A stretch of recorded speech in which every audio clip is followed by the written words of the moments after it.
Hello everyone, I welcome you all to the amazing platform of Physics Wala.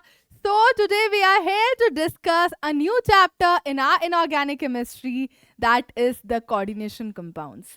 अब बेटा हमने अपना D and F block का जो चैप्टर है वो पूरा का पूरा खत्म कर लिया है. कोई भी ऐसी चीज नहीं है जो हमने चैप्टर में छोड़ी है और मैं आप सबसे यही एक्सपेक्ट करती हूँ कि आप सबने भी पूरा का पूरा चैप्टर कंप्लीट मेरे साथ कर लिया है. हमने 8 लेक्चर लिए हैं, उसमें से कुछ लेक्चर्स छोटे भी हैं, कुछ लेक्चर्स बड़े भी हैं. चीज़ों को मैंने बहुत आराम से समझाया है, कोई जल्दबाजी नहीं करी है, इसी वजह से कुछ कुछ लेक्चर्स लंबे भी हुए हैं. तो बेटा आपको एक बार पूरा का पूरा लेक्चर देखना है, साथ में नोट्स बनाने हैं, है ना. हमेशा लेक्चर को ऐसे ही आपको अटेम्प्ट करना है. आप सिर्फ लेक्चर देखेंगे उससे लेक्चर नहीं कंप्लीट होता है. लेक्चर भी पूरा का पूरा देखना है, सारे के सारे साथ में उसके नोट्स बना लेने हैं. ठीक है, हर 7 के 7 लेक्चर्स तक आपको ऐसे ही करना है. ठीक है, 8वें लेक्चर में हमने थोड़ा सा एक्टिनॉइड्स के बारे में पढ़ा था एंड फिर हमने डिस्कस करा था बेटा अपने PYQs. कुछ PYQs मैंने DPP में मतलब जो अपने नोट्स होते हैं क्लास के उसमें छोड़ दिए थे कि अगर आपको लगता है कि आपको वो क्वेश्चंस जो है अटेम्प्ट करने हैं तो आप कर सकते हैं. वो क्वेश्चंस आपको आते होंगे, ये मैं आपको गारंटी से कह सकती हूँ, क्योंकि वो सब चीज़ें PYQ है, हमारे नोट्स में प्रेजेंट है और आपको आता भी है.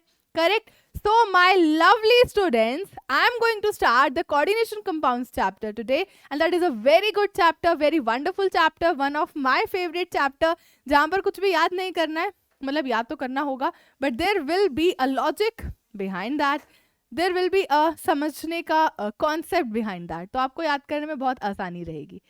ठीक है बेटा, लेकिन एक बात मैं यहाँ पर कह देती हूँ कि जिस बच्चे ने D and F block chapter नहीं पढ़ा है उस बच्चे को इस चैप्टर में परेशानी आएगी. तो आपको डी ब्लॉक तो पढ़ना ही पढ़ना है. अगर आपने एक बार के लिए एफ ब्लॉक नहीं भी पढ़ा है तो मैं फिर भी थोड़ा सा एक्सेप्ट कर लूँगी, लेकिन अगर आपने डी ब्लॉक नहीं पढ़ा है तो आप इसे पढ़ने नहीं आएंगे. आपको डी ब्लॉक कम्प्लीटली आना चाहिए यहाँ पर आने से पहले. और देखो बेटा आपके पास समय तो है नहीं, आप जितना जल्दी अपना देखो एक दिन बैठो, एक दिन में पूरे 8 के 8 लेक्चर निपटा दो. 1-1 घंटे के लेक्चर से 8 घंटे ही तो पढ़ना है. 8 नहीं तो ज़्यादा से 10 घंटे हो जाएगा. एक बार तुम्हारे पास पूरे नोट्स आ जाएंगे बेटा, फिर तो बस उनको बार बार रीड करना है, याद करना है, रीड करना है, याद करना है. बस कुछ चीज़ें समझने की भी है, जैसे कि ऑक्सीडेशन स्टेट है, पैरामैग्नेटिज्म है ना. मैंने तुम्हें KMnO4 K2Cr2 की रिएक्शंस भी समझाई है कि कैसे कैसे बैलेंस करनी होती है. ठीक है बेटा, तो स्टार्ट करते हैं अब आज का लेक्चर. तो बेटा आज हम डिस्कस करेंगे about the introduction to the chapter, कि आपका चैप्टर का इंट्रोडक्शन क्या है, आपको इस चैप्टर का बेसिक सीखना है. उसके बाद हम डिस्कस करेंगे कि इस चैप्टर को समझने के लिए कुछ इंपॉर्टेंट टर्म्स हमारे पास होती हैं, कुछ इंपॉर्टेंट टर्मिनोलॉजीज हमारे पास होती हैं, वो हमें सीखनी है वन बाय वन. तो स्टार्ट करते हैं बेटा हम अपना चैप्टर. अब देखो बेटा, सबसे पहले मैं आपसे बात करना चाहती हूँ किस चीज़ के बारे में. हमारे पास होते हैं बेटा कुछ कंपाउंड्स जिनको हम कहते हैं एडिशन कंपाउंड्स. क्या कहते हो बेटा, आपके पास एक टाइप के कंपाउंड्स होते हैं जिनको आप कहते हो एडिशन कंपाउंड्स. क्या कहते हो बेटा, आप कहते हो उन्हें एडिशन कंपाउंड्स. अब एडिशन कंपाउंड्स का मतलब क्या होता है, what do you understand by this word addition compounds. तो अब आपको वो बताते हैं. एडिशन कंपाउंड्स का मतलब होता है बेटा कि when two salts fuse with each other in a definite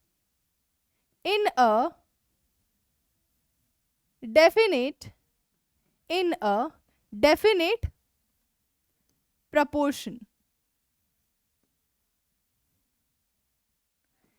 अगर बेटा आपके पास ऐसा हो जाए कि आपके पास 2 सॉल्ट्स आकर जुड़े किसी ना किसी प्रोपोर्शन के हिसाब से, तो आपके पास जो चीज बनती है उसे कहा जाता है सबसे पहले एडिशन कंपाउंड्स. क्या कहा जाता है, एडिशन कंपाउंड्स.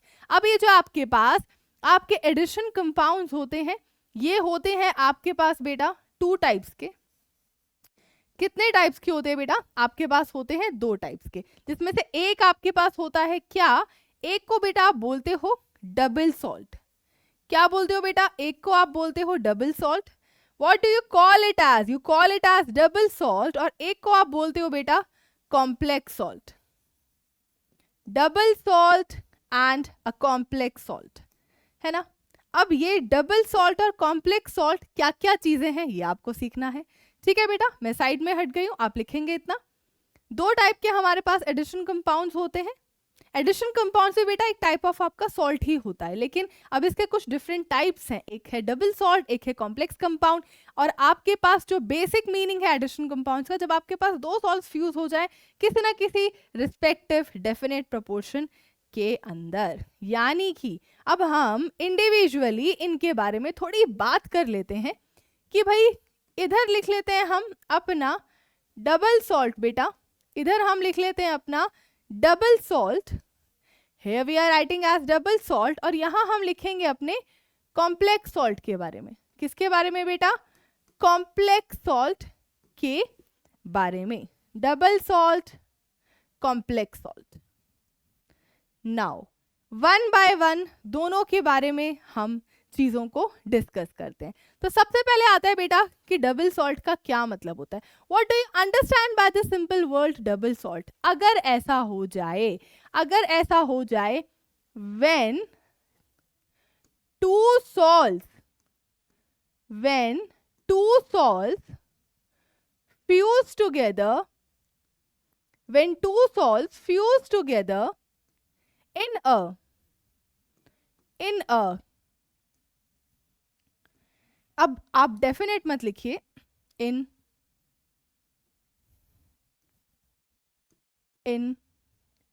इक्वल रेशियो, है ना बेटा. कि आपके पास अगर दो सॉल्ट्स, देखो वो कह रहा था डेफिनेट प्रोपोर्शन में, अभी आपको फ्यूज करवाना चाहेगा दो सॉल्ट्स का, पर दोनों सॉल्ट्स का जो अमाउंट होता है वो बिल्कुल बराबर होना चाहिए. अगर वो बराबर अमाउंट में दोनों के दोनों सॉल्ट्स जो हैं वो मिक्स हो रहे हैं, है ना. अब आपका बराबर अमाउंट का मतलब क्या है? इक्वल रेशियो में अगर आपके पास मिक्स हो रहे हैं तो आप उसे क्या कहते हैं बेटा? डबल सॉल्ट कहते हैं, है ना. अब इसके बारे में जान लेते हैं पहले. When two salts fuse together, when बेटा fuse together, अगर आपके पास दो सॉल्ट्स फ्यूज हो रहे हैं in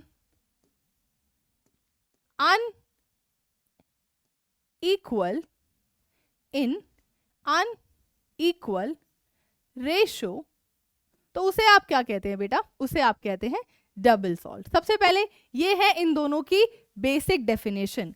एक कहती है बेटा कि अगर आप इक्वल अमाउंट में फ्यूज हो, और एक दूसरा आपके पास क्या कहता है कि बेटा आप इक्वल अमाउंट्स में नहीं बल्कि अनइक्वल अमाउंट में, यानी कि अनइक्वल मोलर रेशियो में मिक्स हो, तो आप उसे क्या कहेंगे? कॉम्प्लेक्स सॉल्ट कहेंगे. अब आते हैं नेक्स्ट पॉइंट की तरफ. अगला पॉइंट आता है बेटा, अब अगला पॉइंट आपके पास आता है, आपसे कहा जाता है ये बेटा डिसोशिएट हो जाते हैं, ये बेटा डिसोशिएट हो जाते हैं कंप्लीटली. क्या हो जाते हैं बेटा? ये हो जाते हैं आपके पास कंप्लीटली डिसोशिएट, है ना. बट ये आपके पास कंप्लीट डिसोशिएशन नहीं कर पाते. ये बेटा कंप्लीट डिसोशिएशन नहीं कर पाते. अब आपको दिखाएंगे कैसे कर पाते हैं और कैसे नहीं कर पाते हैं, वो आपको दिखाया जाएगा, है ना बेटा. यहां पर हमेशा जो रेशो होता है, ratio of कीटायंस and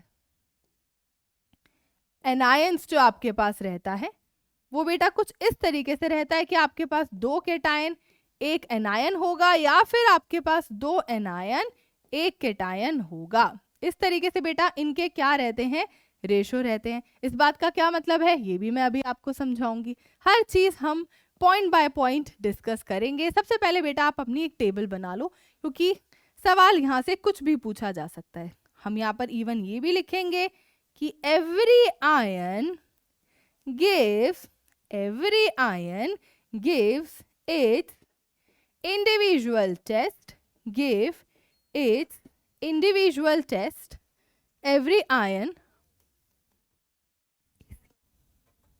every ion gives its individual test, जबकि यहां पे बेटा ऐसा नहीं होता. Every ion do not give, every ion do not give beta, do not give individual test, do not give individual test. सबसे पहले मैं इन दोनों के बीच में बहुत सारी लिखी हूं आपके सामने differences. Now I am going to explain all of these one by one. सबसे पहले बेटा अब हम देखते हैं. अब मैं हट गई हूं साइड में, आप पॉज करके लिख सकते हैं. अब देखो बेटा, डबल सॉल्ट का मतलब क्या है. मान लो कि मैं मिक्स करती हूं KCl, है ना, और उसके साथ क्या बेटा MgCl2, और मैं इसका अगर सोल्यूशन बनाकर ये सॉल्ट बनाऊं तो मेरे पास ये जो सॉल्ट बन के आता है बेटा उसका नाम होता है KCl.MgCl2.6H2. ये सॉल्ट ज़्यादातर बच्चों ने अपनी ज़िंदगी में एक बार तो आप इस सॉल्ट से पक्का मिले ही होंगे. इस सॉल्ट का नाम होता है बेटा क्या, कार्नालाइट. इस सॉल्ट का नाम क्या होता है बेटा, कार्नालाइट. अब यहाँ पे आप अगर ध्यान देंगे बेटा, मैंने इन दोनों के इक्विमोलर रेशो लिए हैं. क्या लिए हैं बेटा, मैंने इन दोनों के इक्विमोलर रेशो लिए हैं. अगर मैंने इन दोनों के इक्विमोलर रेशो लिए हैं तो इस बात का मतलब है कि ये जो चीज़ मेरे पास बन रही है वो डबल सॉल्ट है ना. तो ये आपके पास जो कंपाउंड बनता है that is called as a double salt. अब क्या होता है, अब अगर मैं इस रिस्पेक्टिव कंपाउंड को बेटा क्या करूं, डिसोशिएट करूं, है ना. अगर मैं इसे डिसोशिएट करूं तो मुझे क्या क्या मिलता है, मुझे पोटेशियम मिलता है, मुझे मैग्नीशियम +2 मिलता है और प्लस मुझे Cl नेगेटिव मिलता है. यानी कि मुझे यहाँ पर बेटा 3 टाइप के आयंस मिल रहे हैं. मुझे यहाँ पर क्या मिल रहे हैं बेटा, मुझे यहाँ पर मिल रहे हैं 3 टाइप के आयंस. यानी कि आपको मिल रहे हैं 2 केटायंस और मिल रहे हैं बेटा क्या, 1 एनायन, है ना. तो वो जो बात मैंने आपके सामने लिखी थी वो अब आप समझ गए होंगे कि मैम ने क्यों लिखी थी, है ना प्यारे प्यारे बच्चों. तो 2 केटायंस और 1 एनायन में हमेशा तुम्हें डिसोशिएट होता हुआ दिखाई देगा. और इस तरीके से डिसोशिएट होगा बेटा कि एक एक आयन जो सॉल्ट का पार्ट है, एक एक आयन जो सॉल्ट का पार्ट है एकदम मोतियों की तरह बिखर जाएंगे सारे. हर एक आयन जो इस, देखो बेटा वो तो वाटर ऑफ क्रिस्टलाइजेशन है, वो तो पानी है, ठीक है. हम यहाँ पर रिस्पेक्टिव जो सॉल्ट के कॉन्स्टिट्यूएंट आयन्स हैं हम उनकी बात कर रहे हैं, ठीक है. तो हर एक रिस्पेक्टिव सॉल्ट का आयन बेटा पानी में बिखरता चला जाएगा. Every ion will be present. अब ये हमें कैसे पता चलता है, क्योंकि बेटा अगर तुम मान लो बेटा कि तुम इसके अंदर जो है ना, अगर तुम इसके अंदर जो है कोई ऐसा रिएजेंट डालो, है ना, जो पोटेशियम के साथ रिएक्शन करना चाहता है तो वो कर लेगा. तुम कोई ऐसा रिएजेंट डालो जो मैग्नीशियम के साथ रिएक्शन करना चाहता है, वो कर लेगा. तुम कोई ऐसा रिएजेंट डालो जो Cl नेगेटिव के साथ रिएक्शन करना चाहता है, कर लेगा, है ना. ऐसा क्यों हो पाता है, अगर मान लो बेटा मैं इसके अंदर डाल दूं, AgNO3, है ना. AgNO3 की क्या खासियत होती है, वो AgNO3 जो होता है वो रिएक्शन करता है बेटा Cl नेगेटिव के साथ और आपके लिए क्या बना देता है, AgCl, है ना. और AgCl जो होता है हर बच्चा जानता है वो क्या होता है बेटा, व्हाइट कलर का PPT होता है. क्यों ये AgNO3 Cl नेगेटिव से रिएक्शन कर पाया, क्यों कर पाया, इसलिए कर पाया क्योंकि ये टूटा और तुमको Cl नेगेटिव का आयन मिला. अगर ये जुड़े हुए होते तो Cl नेगेटिव नहीं मिल पाता. तो AgNO3 जो है वो कुछ भी आपका PPT नहीं देता. तो एक PPT आपको जो मिला है वो इसलिए मिला है because every ion is able to give its individual test, because you are able to get individual ion. हर एक आयन अपना इंडिविजुअल टेस्ट देता है. Every ion gives its individual test, है ना. ये थोड़ा उड़ता उड़ता तीर जा रहा है ना, बट कोई बात नहीं, तो समझ में आ जानी चाहिए बात, ठीक है. तो बेटा सबसे पहले ये बात मैंने आपके सामने लिखी है, ये है एक डबल सॉल्ट की सारी इंपॉर्टेंट बातें. तुम्हें जो रिएजेंट डालना है तुम डालो. पोटेशियम के लिए रिएजेंट डालोगे बिल्कुल टेस्ट मिलेगा, मैग्नीशियम के लिए डालोगे बिल्कुल मिलेगा, सिल्वर नाइट्रेट डालोगे क्लोराइड के टेस्ट के लिए तो भी तुम्हें मिलेगा ही मिलेगा. तो इसका मतलब क्या है कि सारे के सारे पॉइंट्स जो भी हमने डबल सॉल्ट के लिए लिखे हैं वो सभी के सभी हमने कवर यहाँ पर कर लिए हैं. अब हम बात करते हैं दूसरे रिस्पेक्टिव पार्ट की। अब हम बात करते हैं बेटा दूसरे रिस्पेक्टिव पार्ट की। अब क्या होता है, अब हम बनाने वाले हैं बेटा क्या, कॉम्प्लेक्स सॉल्ट। अब मान लो बेटा कि मैंने लिया कॉपर सल्फेट और मैंने उसकी रिएक्शन करा दी है अमोनिया के साथ। चलो ये रिएक्शन करा देते हैं, क्या बनेगा हमें थोड़ी ना पता था, ना साइंटिस्ट को पता है ना हमें पता है, हम तो उस टाइम पे पैदा भी नहीं हुए थे। अब उन्होंने मिलाया तो सही मिलाया, तो फिर क्या बना जरा देखते हैं। तो जैसे ही मिलता है बेटा तो हमारे पास कुछ मिलता है इस तरीके से, कॉपर अमोनिया के साथ 4 and then we have SO4। यहां पर हम लिखेंगे इसलिए 4, यानी कि now we don't have a equimolar ratio. अब हमारे पास क्या प्रेजेंट है बेटा, नो इक्विमोलर रेशो। लिखा था बेटा यहाँ पर कि हमारा अनइक्वल अमाउंट्स होता है, अनइक्वल मोलर रेशो रहेगा। तो जो आपके पास बेटा ये प्यारा सा कंपाउंड बनता है, आज से तुम एक जो भी चीजें पढ़ोगे इस चैप्टर में वो इसी शख्सियत के लिए पढ़ोगे, इसी चेहरे के लिए पढ़ोगे तुम। यही है तुम्हारा, आज से यही तुम्हें पढ़ना है। ये क्या है, this is a complex salt you are going to get. क्या है ये, this is a complex salt. क्या है बेटा, कॉम्प्लेक्स सॉल्ट जो भी आपने बनाया है। ओके तो मैम अब क्या है कि इसका जब हम डिसोसिएशन करने वाले हैं तो क्या होगा, आपने कुछ लिखा है मैम कि it is having a incomplete dissociation. Ma'am यहाँ पर कंप्लीट डिसोसिएशन नहीं होता है, इनकम्प्लीट डिसोसिएशन होता है। क्या मतलब है मैम इस बात का, तो चलो सीख लेते हैं, सीख लेते हैं बेटा। आ जाओ, कॉपर अमोनिया के साथ 4 और टूटकर, ये तो बस यार ऐसे ही टूट रहा है, ये तो इससे ज्यादा टूट नहीं रहा है, इससे ज्यादा तो ये नहीं टूट रहा है, बस इतना ही टूटेगा, इससे ज्यादा नहीं टूटेगा। सबसे पहले ये बात अपने दिमाग में बेटा बहुत अच्छे से बिठा लो, इतना ही टूटेगा। नाउ तुम्हें अगला पॉइंट मिल चुका है, there is no complete dissociation. एक और पॉइंट लिखा था मैंने, क्या लिखा था इधर, क्या लिखा है, every ion does not give individual test. मैं सोचूं कि मैं यहाँ पे कोई रिएजेंट डालूं, मैं सोचूं ऐसा कि चलो भाई मैं यहाँ पर एक रिएजेंट डालती हूँ, है ना, मैं कोई रिएजेंट डालती हूँ कि भाई वो कॉपर के साथ रिएक्शन कर ले, कोई ऐसा रिएजेंट डालूंगी जो कॉपर के साथ क्या करे रिएक्शन, तो भाई कुछ नहीं होने वाला। मैं सोचूं कि भाई मैं ऐसा कोई रिएजेंट डाल दूं, मैं कोई ऐसा रिएजेंट डाल दूं जो कि किसके साथ रिएक्शन कर ले, अमोनिया के साथ, कछु नहीं होने वाला। और अगर मैं सोचूं बेटा कि मैं इसके अंदर डाल दूं BaCl2, तो बड़ा प्यार से रिएक्शन हो जा रहा है ना, बड़े प्यार से रिएक्शन हो जा रहा है, BaSO4 बन जा रहा है। क्या होता है BaSO4, व्हाइट PPT। ये क्या हो गया, तो बेटा अब समझ जाओ इस रिस्पेक्टिव स्क्वायर ब्रैकेट के बाहर कभी कुछ नहीं निकलता, जो भी आयंस इसके अंदर प्रेजेंट है वो इसी के अंदर इंटैक्ट रहते हैं। जब ये रिस्पेक्टिव कॉम्प्लेक्स टूटता है तो ये इसी तरीके से टूटेगा, जो स्क्वायर ब्रैकेट के बाहर है वो बस अलग हो जाता है। उसका अगर तुम कोई इंडिविजुअल टेस्ट कराना चाहते हो, अगर तुम इस रिस्पेक्टिव सोल्यूशन में कोई भी ऐसा रिएजेंट डालोगे जो बाहर के रिस्पेक्टिव आयन के साथ रिएक्शन करना चाहता है तो वो कर लेगा। लेकिन अगर तुम सोचोगे कि बेटा इस स्क्वायर ब्रैकेट के अंदर प्रेजेंट किसी भी चीज के साथ तुम कोई भी रिएजेंट डालना चाहते हो, इनमें से किसी के साथ भी रिएक्शन करवाने के लिए, वो नहीं हो सकता, because they are not existing independently. तो वो कोई इंडिविजुअल टेस्ट नहीं दे सकते। तुम्हें कॉपर के साथ रिएक्शन करानी है, नहीं हो पाएगी। तुम अमोनिया के साथ रिएक्शन कराना चाहते हो बेटा, नहीं हो पाएगी। तुम सल्फेट के साथ कराना चाहते हो तो वो हो जाएगी, क्योंकि वो इस स्क्वायर ब्रैकेट के अंदर नहीं है।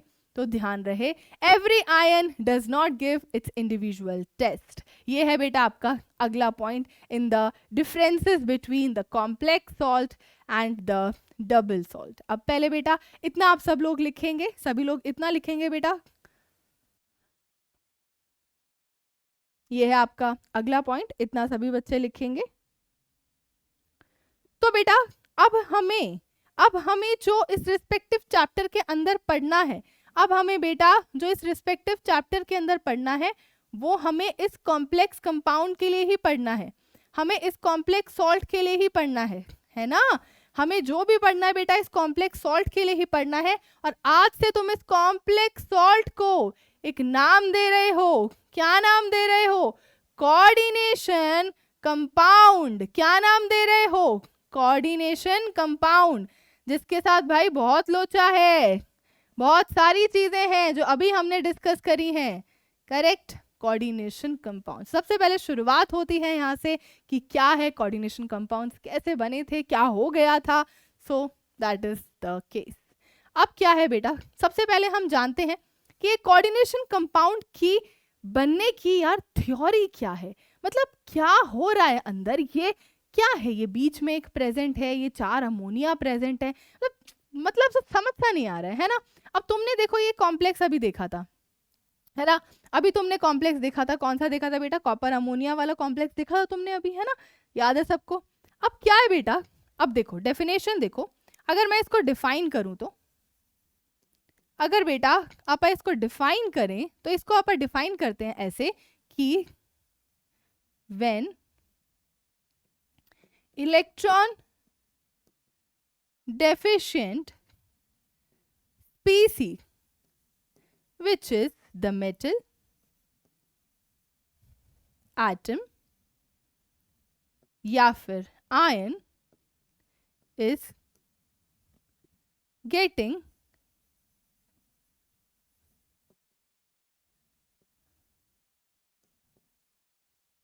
complexated with electron rich species, which is ligand by forming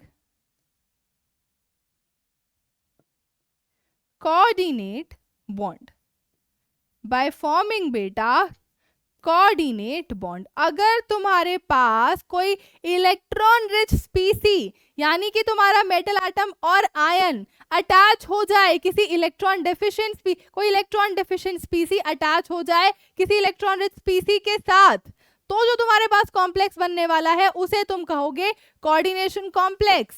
क्या कहोगे बेटा? Coordination complex. और जब ये बनते हैं तो वहां पर आपको कोऑर्डिनेट बॉन्ड भी दिखाई देगा। कैसे दिखाई देगा वो तो आपको बेटा मैम ही समझाएंगी, है ना। मैं हट गई हूं, आप लिख सकते हो। अब देखो बेटा होता क्या है, आपके पास होता है बेटा एक मेटल, है ना। ये मेटल आपके पास क्या होता है? Electron deficient. सबसे पहले बेटा ये इसका बेसिक है, आपको अपने दिमाग में कोऑर्डिनेशन कंपाउंड के अंदर क्या चल रहा है वो रखना है। वो अटैच होता है बेटा किसके साथ? उसके पास कौन आता है? उसके पास आता है एक एल नाम की चीज, जिसे हम कहते हैं लीगेंड, है ना। और ये जो लीगेंड होता है बेटा ये बहुत ही ज्यादा इलेक्ट्रॉन रिच होता है ना। जब भी कोई इलेक्ट्रॉन रिच स्पीसी कनेक्ट होती है बेटा इलेक्ट्रॉन डेफिशिएंट स्पीसी के साथ, है ना, इसके पास बेटा हमेशा क्या प्रेजेंट होते हैं? इलेक्ट्रॉन पेयर प्रेजेंट होते हैं। ये जाके अपने इस इलेक्ट्रॉन पेयर को डोनेट कर देता है, किसको? मेटल को। यहाँ पर क्या हो रही है बेटा? यहाँ हो रही है डोनेशन। तो एज अ रिजल्ट जो आपके पास कॉम्प्लेक्स बनता है वो बेटा कुछ इस तरीके से बन जाता है। कोऑर्डिनेट बॉन्ड हमेशा डोनर से एक्सेप्टर की तरफ बनता है बेटा। हमेशा कहाँ से बनता है? डोनर से एक्सेप्टर की तरफ बनता है बेटा। और ये जो कॉम्प्लेक्स आपके पास बना है उसका ये बेसिक है। हमेशा इलेक्ट्रॉन रिच और इलेक्ट्रॉन डेफिशिएंट स्पीसी के बीच में कोऑर्डिनेट बॉन्ड का फॉर्मेशन अगर हो रहा है तो एज अ रिजल्ट जो चीज बनेगी उसे हम बोलेंगे कोऑर्डिनेशन कंपाउंड। उसे हम क्या बोलेंगे बेटा? As a result coordination compounds. अब आप लिख सकते हैं इस चीज को। ये है बेटा इसका बेसिक कि अंदर क्या हो रहा है ना। अंदर क्या हो रहा है? जैसे मिक्सी चलती है तो मिक्सी के अंदर क्या होता है ना, उसकी ब्लेड्स घूमती हैं। वैसे कोऑर्डिनेशन कॉम्प्लेक्स तो तुम्हारे पास है, बट अंदर क्या चल रहा है ना, बनता कैसे है, इसका बेसिक क्या है ना। अब कौन मेटल है, कौन लिगेंड है, ये सब तो हम आगे अभी पढ़ेंगे, पर अभी सिर्फ हमने बेसिक देखा है। ठीक है बेटा, अब आ जाओ कुछ इंपॉर्टेंट टर्म्स पे। अब आ जाओ बेटा कुछ इंपॉर्टेंट टर्म्स पे। कहता है सबसे पहले कोऑर्डिनेशन कंपाउंड। सबसे पहले इसने आपको डेफिनेशन बताई है किस चीज की, कोऑर्डिनेशन कंपाउंड्स की। तो कहता है बेटा coordination compounds a central atom contain a central atom which is coordinated to a suitable number of anions or neutral molecules। ये जो बेटा आपके पास anions और neutral molecules वो लिख रहा है, इन्हीं को ही हम थोड़ा प्यार से क्या कह देते हैं, इन्हीं को ही बेटा हम थोड़ा प्यार से क्या कह देते हैं, ligands कह देते हैं। और अगर वो बोले सेंट्रल एटम और केटायन, तो उसी को ही हम प्यार से क्या बोल देते हैं बेटा, मेटल एटम और ion.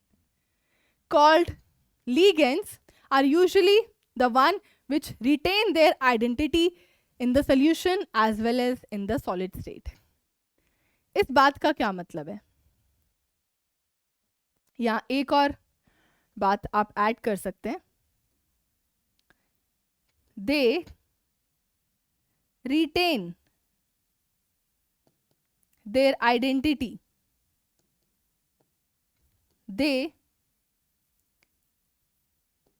retain their identity in solid as well as बेटा solution state। इस बात का क्या मतलब है, अभी तुमने सीखा कि देखो बेटा जब तुमने इसको सॉल्ट बना के रखा था, है ना, जब तुमने इसका सॉल्ट बनाया तब भी इसकी आइडेंटिटी रिटेन्ड है।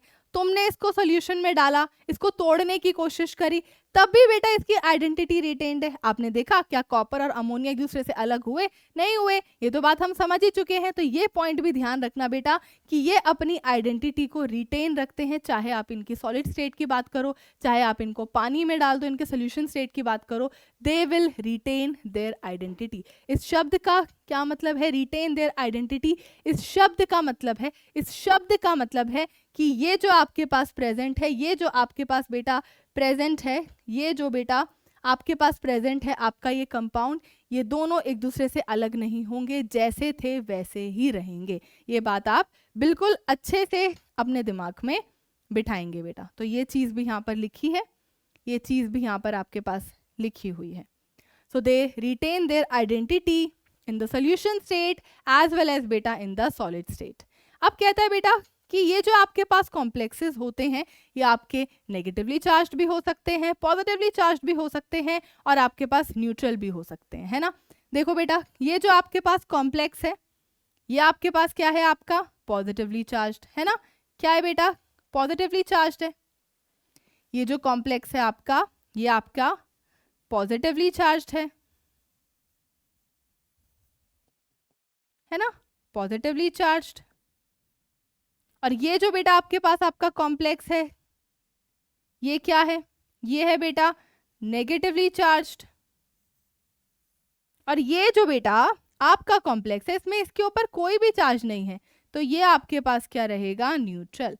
तो negatively charge, positively charge and the neutral complex. तो आपके पास किसी भी टाइप का कॉम्प्लेक्स हो सकता है, ये आपको ध्यान रहे। पहले इतना हमने सीखा है, लिखेंगे बेटा इसे। Now the next thing we need to discuss is, अब देखो बेटा, अब मैं आपको हर चीज का मतलब समझाती हूं, हर एक रिस्पेक्टिव इंपॉर्टेंट टर्म के बारे में। अभी आपने इस कॉम्प्लेक्स को बनाया है, कॉपर NH3 ब्रैकेट क्लोज, और बाहर क्या है आपके पास, SO4। ये अभी आपने अपना एक कॉम्प्लेक्स बनाया है। तो बेटा सबसे पहले ये इस रिस्पेक्टिव कंप्लीट पार्ट को हम क्या बोलते हैं, इसको हम बोलते हैं बेटा सबसे पहले कॉम्प्लेक्स सॉल्ट। क्या बोलते हैं बेटा, हम इसे बोलते हैं कॉम्प्लेक्स सॉल्ट। सॉल्ट के साथ साथ हम इसे एक एंटिटी भी बोल सकते हैं, है ना, कॉम्प्लेक्स एंटिटी, जिसके अंदर आपके पास ये पूरा का पूरा जो है स्पीसीज कनेक्टेड है। ठीक है बेटा, अब क्या है, ये जो चीज आपके पास प्रेजेंट होती है, जो सबसे पहला पार्ट है, इसे बोला जाता है बेटा सेंट्रल मेटल, या तो एटम हो सकता है ये, या फिर आयन हो सकता है। कब क्या कैसे होगा वो मैं आपको खुद समझाऊंगी। ये आपके पास क्या हो सकता है बेटा, सेंट्रल मेटल, एटम और आयन, इनमें से कुछ भी हो सकता है। जो हमेशा सबसे पहली चीज प्रेजेंट होती है वो हमेशा, नो एक्सेप्शन, या तो सेंट्रल मेटल एटम होगा बेटा, या सेंट्रल मेटल आयन होगा। ये चीज आपको ध्यान रहे, ठीक है।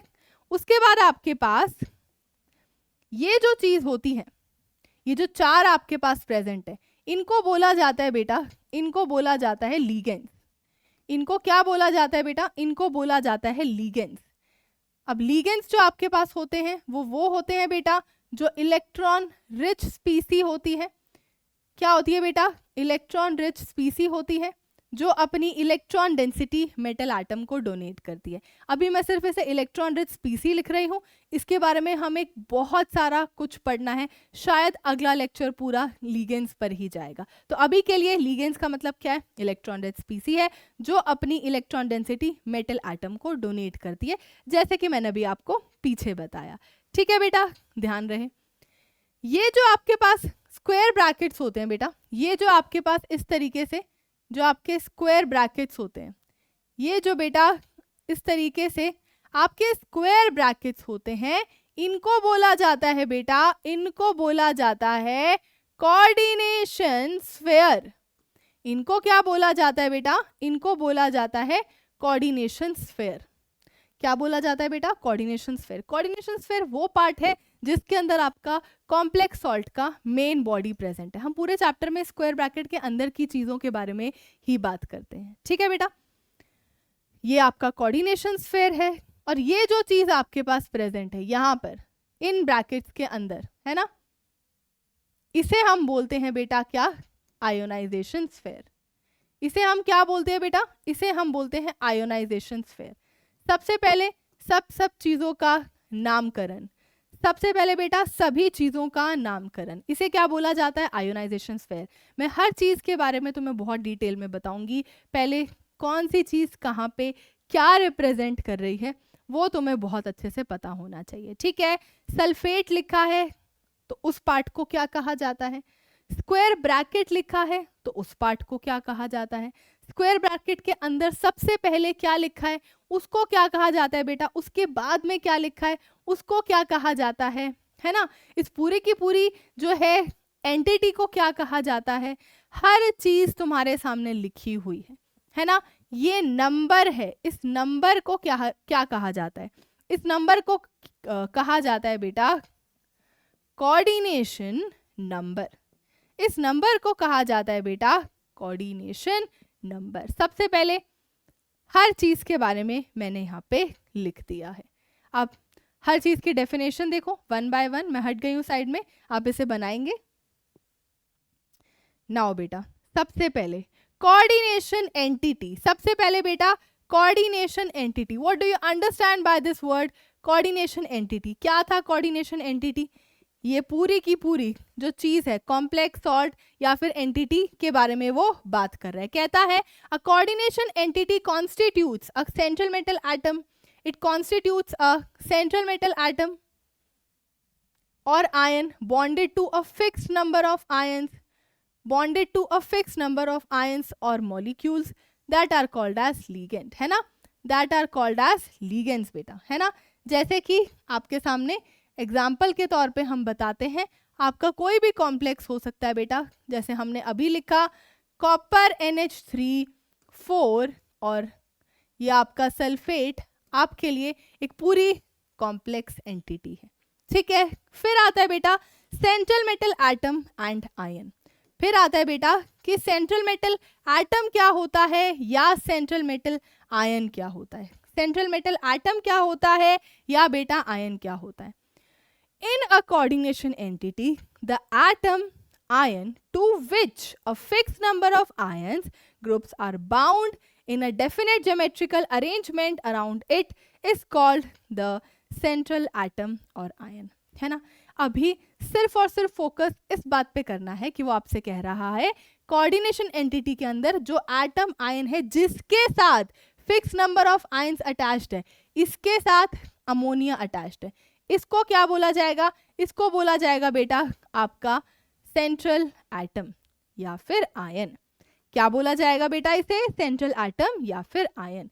ठीक है, जैसे कि आपके पास आपके कॉम्प्लेक्स के अंदर जो कॉपर अमोनिया 4 लिखते हो बेटा साथ में सल्फेट, तो इसके बारे में वो आपसे बात कर रहा है।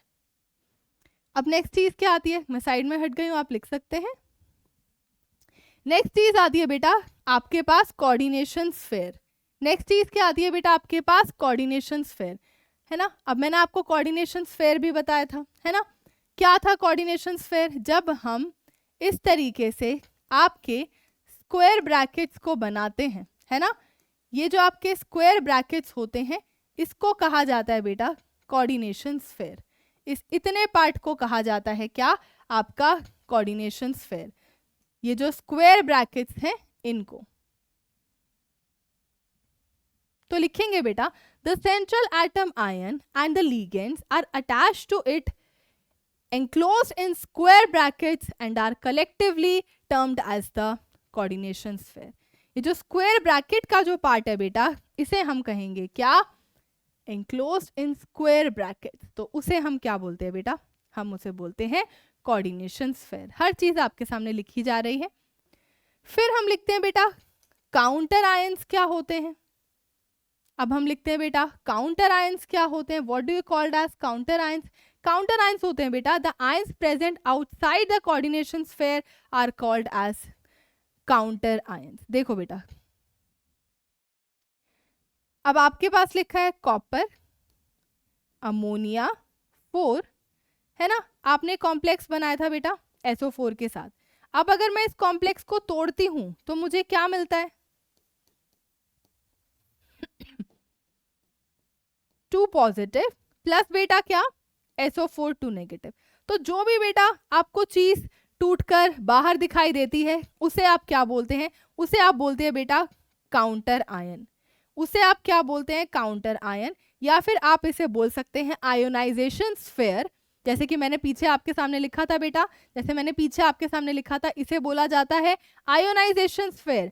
या फिर बेटा आप इसे काउंटर आयन भी बोल सकते हैं। आप बेटा इसे काउंटर आयन भी बोल सकते हैं। ये होता है present outside the coordination sphere.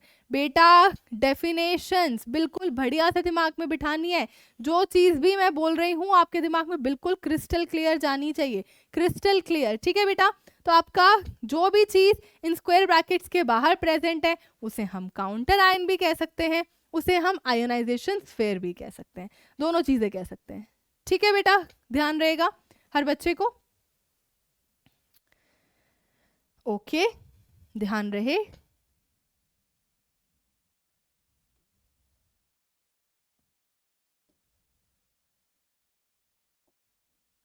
हर बच्चे को ध्यान रहे बेटा।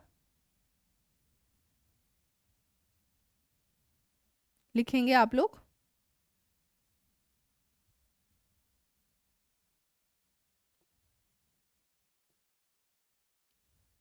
ये किसी और एग्जाम्पल का पार्ट है ना। हम अपने इसी एग्जाम्पल के हिसाब से चल रहे हैं बेटा। हम क्या चल रहे हैं? इसी एग्जाम्पल के हिसाब से चल रहे हैं। चलो अब आते हैं बेटा अगली चीज पर। अगली चीज आती है बेटा आपके पास क्या? लीगेंड्स। अगली चीज आती है बेटा आपके पास क्या? आपके लीगेंड्स। अब लीगेंड्स के बारे में बात करते हैं तो लीगेंड्स के बारे में क्या कहते हैं? ये कहते हैं a molecule, ion or group that is bonded to the central atom or ion in a complex or coordination compound by a coordinate bond is called a ligand। इस respective definition का एक एक शब्द तुम्हारे लिए बहुत इंपॉर्टेंट है। ऐसी की ऐसी डेफिनेशन तुम्हें अपने रिस्पेक्टिव एग्जाम में लिख के आनी है। लीगेंड वो चीज होती है जो मेटल को इलेक्ट्रॉन पेयर डोनेट करती है, कोऑर्डिनेट बॉन्ड बना के डोनेट करती है, उसे हम क्या कहते हैं? लीगेंड। वो एक इलेक्ट्रॉन रिच स्पीसी है ना बेटा। हम लिखेंगे it may be neutral, negatively और पॉजिटिवली चार्ज। तो मैंने आपको क्या बताया था? आपके पास होता है मेटल, है ना। एक आपके पास क्या होता है बेटा, लीगेंड। लीगेंड अपना इलेक्ट्रॉन पेयर मेटल को डोनेट करता है, और आपके पास जो कंपाउंड बनता है वो कुछ इस तरीके से बनता है। और इसी रिस्पेक्टिव कोऑर्डिनेशन कंपाउंड्स के अंदर ये जो एल नाम की चीज है इसे हम कह रहे हैं लीगेंड बेटा, इसे हम क्या कह रहे हैं, लीगेंड। अभी देखो बेटा, ये आपका न्यूट्रल होता है, नेगेटिवली चार्ज होता है, पॉजिटिवली चार्ज होता है ना। इसके बारे में हम डिस्कशन करेंगे, बट पहले हम लीगेंड का बेसिक मतलब समझ लेते हैं, है ना बेटा। सबसे पहले हम लीगेंड का बेसिक मतलब समझ लेते हैं। ओके, अब क्या होता है बेटा, ये चीज को जानने के बाद, लीगेंड के बारे में जानने के बाद, अब तुम्हें समझना है डोनर एटम के बारे में। किसके बारे में जानना है बेटा, अब तुम्हें जानना है एक शब्द के बारे में जिसका नाम है डोनर एटम, है ना। An atom of the ligand attached directly to the metal is called the donor atom. अब बहुत ध्यान से चीजों को समझना। देखो बेटा, आपके पास है M, एक मेटल, है ना, और आप बोलते हो कि उसको लीगेंड अपना इलेक्ट्रॉन पेयर डोनेट करता है ना।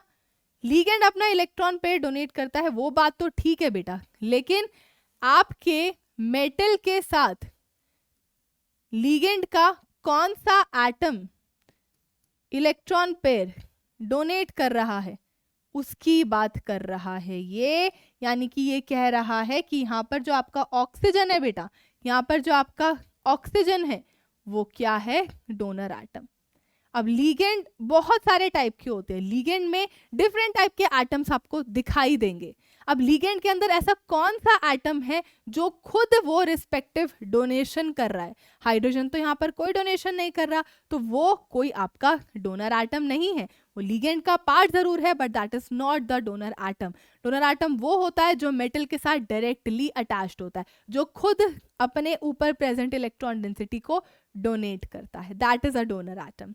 ध्यान रहे बेटा, ठीक है, हर बच्चा ध्यान रहे, ध्यान रखे, डायरेक्टली अटैच्ड चाहिए बेटा, डायरेक्टली अटैच्ड चाहिए, ये बात किसी भी बच्चे के दिमाग में से नहीं निकले, ठीक है। Yes ma'am.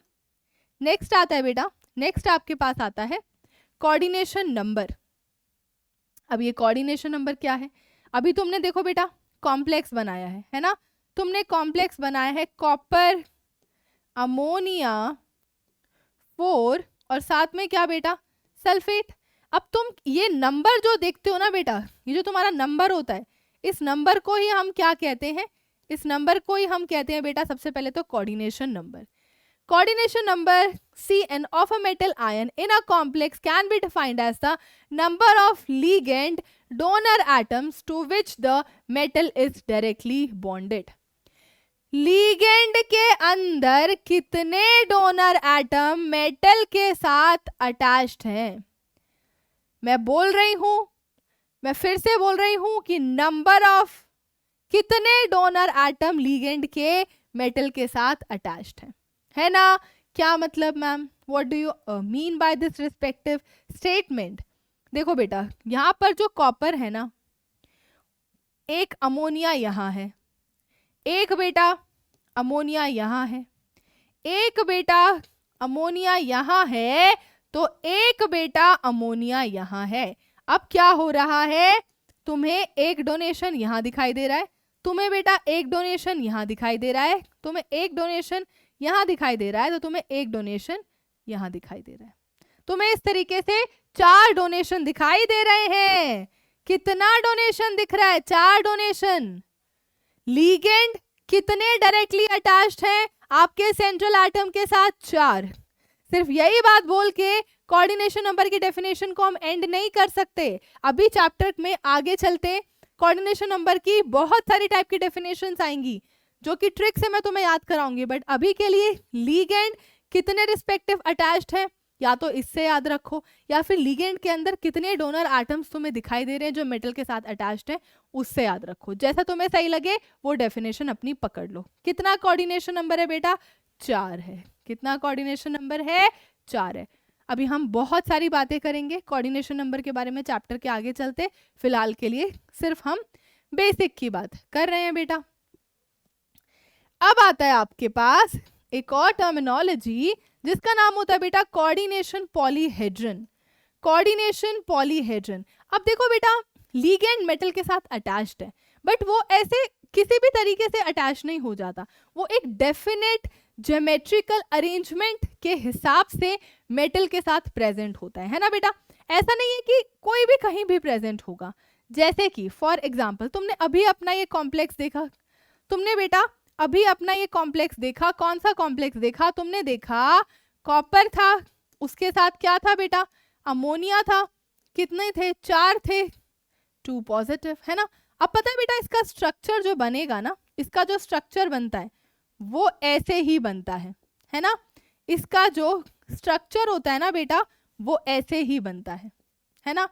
ये चीज फिक्स्ड है, ये चीज बेटा फिक्स्ड है, और ये जो आपके पास चीज फिक्स्ड है इसके हिसाब से जो इसकी ज्योमेट्रिकल अरेंजमेंट है, जो इसकी शेप है, या मान लो जो इसकी ज्योमेट्री है, वो मैंने नहीं डिसाइड करी है, वो खुद से डिसाइडेड है कि ये स्क्वायर प्लेनर फॉर्म में ही प्रेजेंट होंगे। तुम्हें निकालना भी सिखाऊंगी, वो आगे चैप्टर में आएगा, बट अभी के लिए बेटा ये ऐसे ही प्रेजेंट होंगे। मैं इसको किसी और तरीके से नहीं बना सकती। They have a definite geometrical arrangement. A ligand surrounds metal in a definite geometrical arrangement. ये बात ध्यान रहे। जैसे बेटा आपके पास बहुत सारी टाइप की ज्योमेट्रिकल अरेंजमेंट हो सकती है, बहुत सारी टाइप की हो सकती है बेटा। जैसे आपके पास हो सकता है, सबसे पहला स्क्वायर प्लेनर हमने देख ही लिया है। हो सकता है बेटा कि आपके पास आपके लिगेंड्स जो हैं वो मेटल के साथ टेट्राहेड्रल मैनर में अरेंज्ड हो, तो उस केस में लिगेंड्स बेटा इस तरीके से अटैच्ड होंगे। कैसे अटैच्ड होंगे बेटा?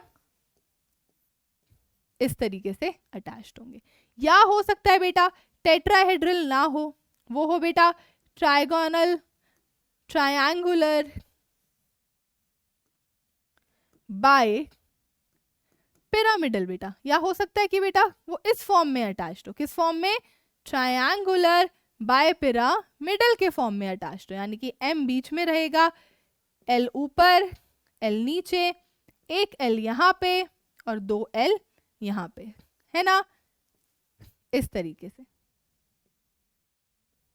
ये आपका फॉर्म हो सकता है ना बेटा। कौन सा?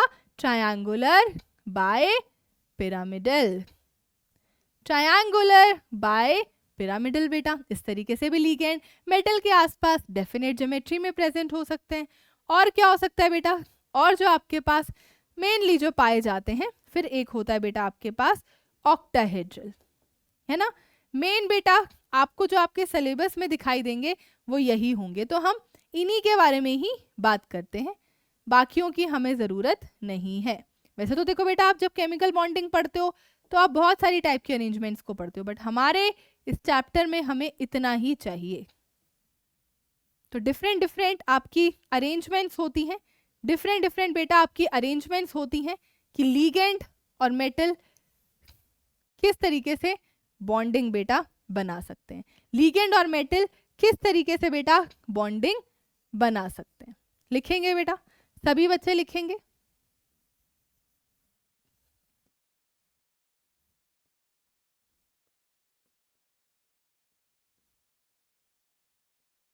सभी बनाएंगे बेटा। ये आपके तीनों ज्योमेट्रिकल अरेंजमेंट्स हैं, ये आपको ध्यान रखना है। और ये जितने भी आपके पास अरेंजमेंट्स बनी है ना बेटा, इनको कोऑर्डिनेशन पॉलीहेड्रन कहते हैं। क्या कहते हैं बेटा? Coordination polyhedron. Octahedral, square planar, है ना, ट्रायंगुलर बायपिरामिडल, ऑक्टाहेड्रल, ये सभी के सभी ध्यान रहे।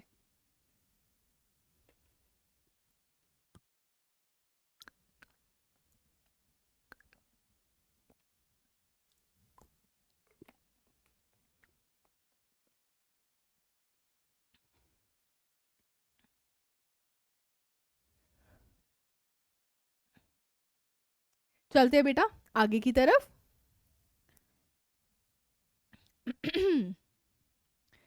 तो बेटा अब जैसे डी एंड एफ ब्लॉक को तुमने बहुत अच्छे से प्रिपेयर कर लिया, तुम्हारा एकदम पक्का हो चुका है, मैं ऐसी उम्मीद करती हूँ।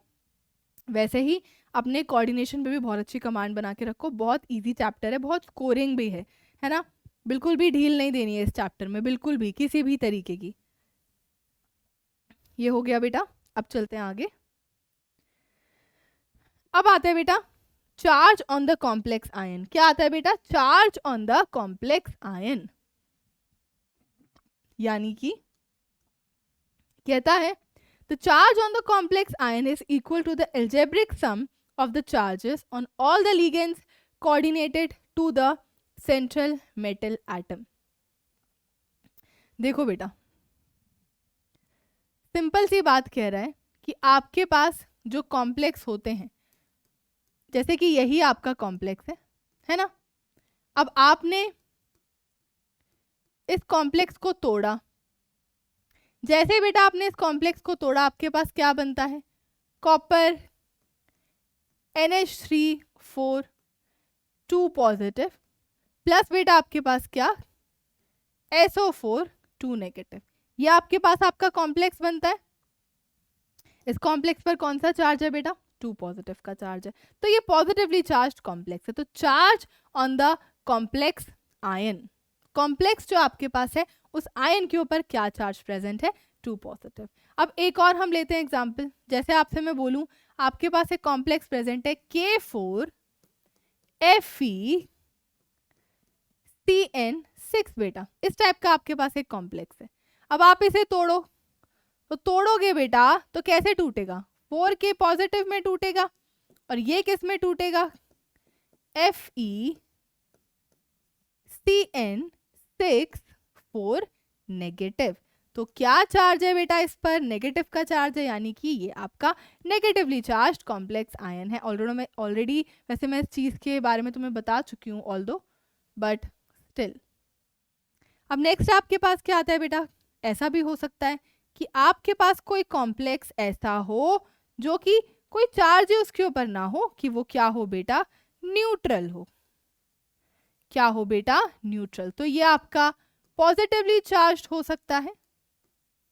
क्या हो सकता है बेटा? पॉजिटिवली चार्ज हो सकता है। इवन आपके पास नेगेटिवली चार्ज भी हो सकता है, और इवन आपके पास न्यूट्रल भी हो सकता है। अब ये जो चीज़ है, जो डेफिनेशन लिखी है ना बेटा, इसका मतलब आपको तब समझ में आएगा जब आप लिगेंड पे कितना चार्ज होता है वो निकालना सीख जाएंगे। तो मैंने आपको मतलब समझा दिया है, जब आप सीख जाएंगे तो अब आप इस डेफिनेशन को बेहतर समझ पाएंगे।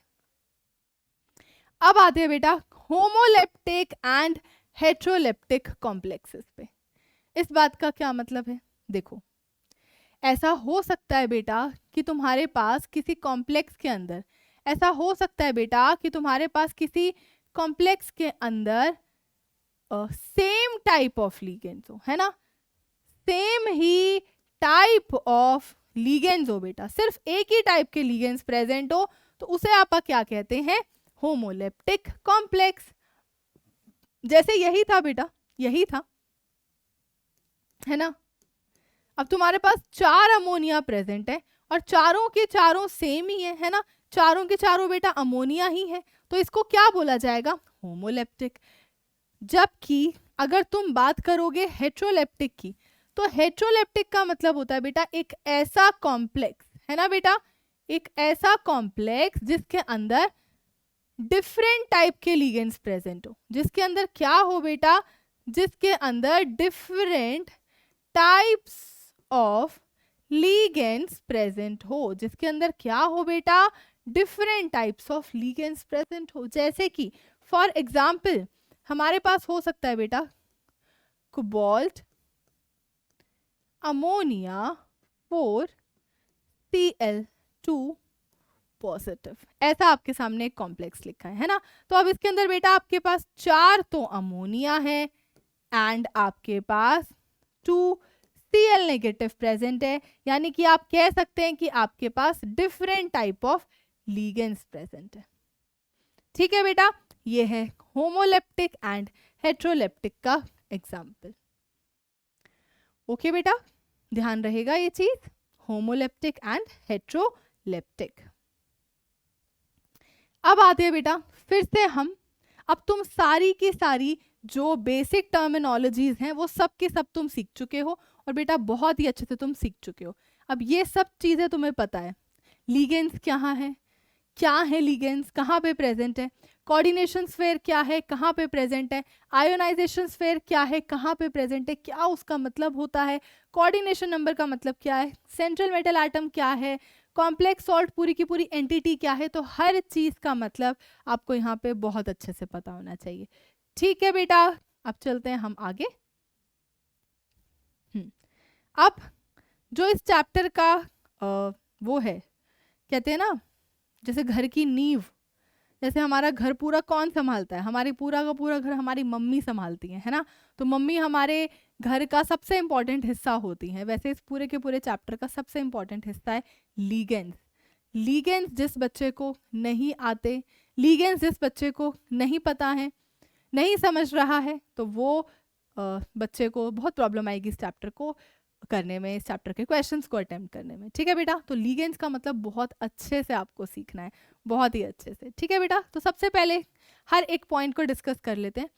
अ ligand is a ion or a molecule which donates a pair of electrons to the central metal atom or ion to form a coordination complex। आपको पता है ये डेफिनेशन तो मैं आपको आज की क्लास में बहुत ही बार समझा चुकी हूँ, तो ये तो आपको आता है। अब नेक्स्ट आता है बेटा, ligand can be anions, cations and the neutral molecule.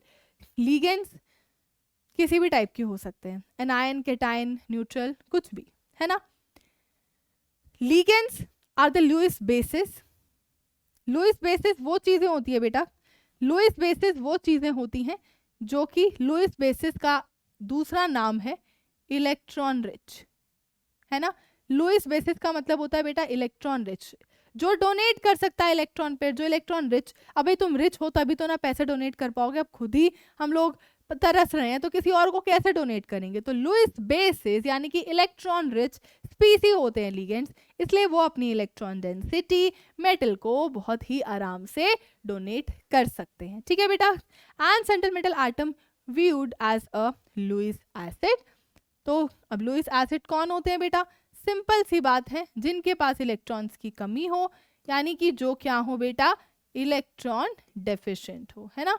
Electron pair x, ये दोनों बातें, ये बात है ना बेटा, इधर नहीं चाहिए मुझे, इधर चाहिए, ये इधर आना चाहिए, इधर याद होना चाहिए ये। ठीक है, अब क्या है, the nature of bonding is always changing from the covalent bond to ionic bond. Chapter में बहुत आगे जाके इस चीज के बारे में तुम समझोगे, है ना। कोऑर्डिनेट बॉन्ड को भी हम एक टाइप का कोवेलेंट बॉन्ड ही बोलते हैं। Coordinate bond is also called as a covalent bond. तो ध्यान रहे, इस चैप्टर में कोवेलेंट बॉन्ड के बाद काफी देर बाद तुम्हें कुछ चेंजेस दिखाई देंगे बॉन्डिंग में, तो अभी से ही मैंने उस चीज को लिख दिया है। ठीक है, डेंसिटी, इसका मतलब क्या होता है ये अभी समझाऊंगी, अभी नहीं बता रही हूँ, ये अभी समझाऊंगी।